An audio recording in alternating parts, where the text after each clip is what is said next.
these Hebrew words, we see that by the judgments breathed in Yahweh's word spoken, he plans to... Good morning, good afternoon, good evening, YouTubers. Don't worry about it. The word spoken. I'm going to look at the link here. You can click on this. It's live streaming. I'm going to go. Don't. Yeah, okay. Just keep them going. Into us. We're containers. We're going to go to live streaming, so. Right? And I'll minimize. We are a container or a vessel. And that's what he's trying to do. That's not it. Now, if we have prepared our hearts with the Torah and with repentance, then that word is going to do its work in us. But the way that we're seeing it used in the context of where we got it, it's a bad thing. There's going to be chaos involved. Chewing and tearing and rolling and scattering, and you can't get into the container. That's that container. What do they use containers for? When they're harvesting and doing all of these things. He's going to blow and scatter because it's being used in a negative connotation here. Well, we're going to bring a little bit more clarity from the Noah Webster's 1828 dictionary on that word brutish. Go ahead. Because in the Strong's it said to become brutish. So that means that you become ignorant, uncivilized, untaught, insensible, gross, and carnal. Even, like as you were saying, ferocious or savage-like. So when he comes to execute his judgment, he's coming in savage-like. This is not, in other words, he's not going to have, he says, do not show partiality in our judgment. And that's what's happening there. He comes, he's a lion. Have you ever seen a lion when it gets hungry?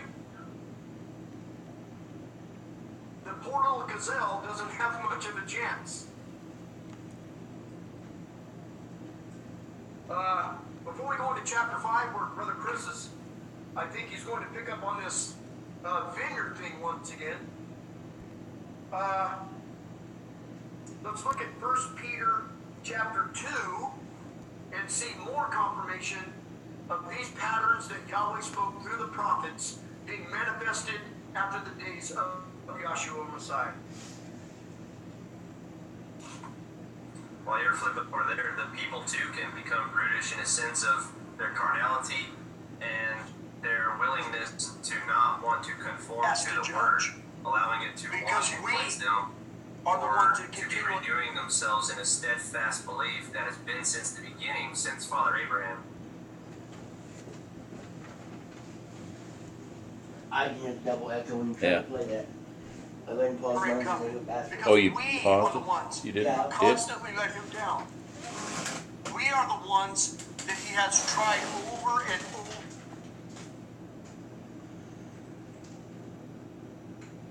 over to constantly give an outstretched arm. I need the headset. But we wouldn't listen. I don't know if I need the headset. Ample opportunity to repent I and just want the perform volume on teshuva. there. We're in a good place today. But nevertheless, we in the body of Messiah need to remember the warnings that have been issued by Yah, his Spirit. They were moved by the inspiration of the Spirit of Yah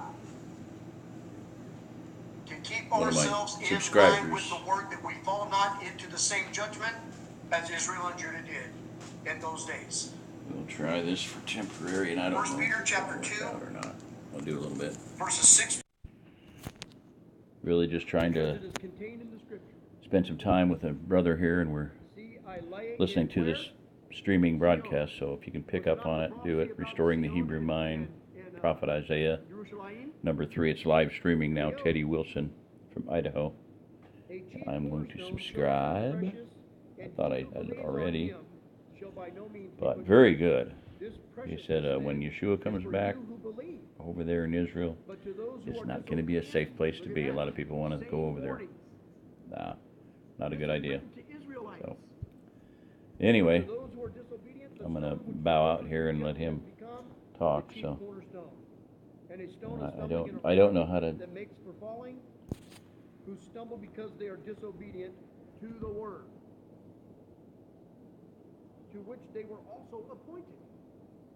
We are appointed to be obedient to the word of Yah. That's what we are appointed for. It's not because you can just study it and say, oh, I feel great where I'm at, I'm good where I'm at. No. We are appointed to every last word.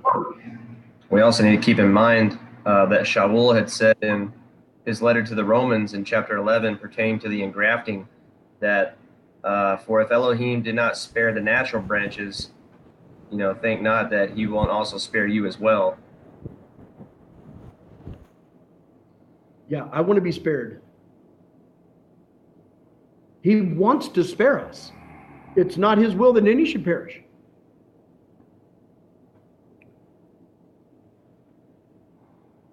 So we were appointed to that word. And in verse 9 it says, but you are a chosen race, a royal priesthood, a set apart nation. Was this not talking about those who were set apart, or was set apart in the branch of the Holy One?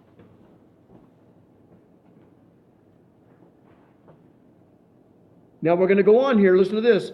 But you are a chosen race, a royal priesthood, a set apart nation, a people of a possession, or for a possession, that you should proclaim the praises of him who called you out of darkness into his marvelous light.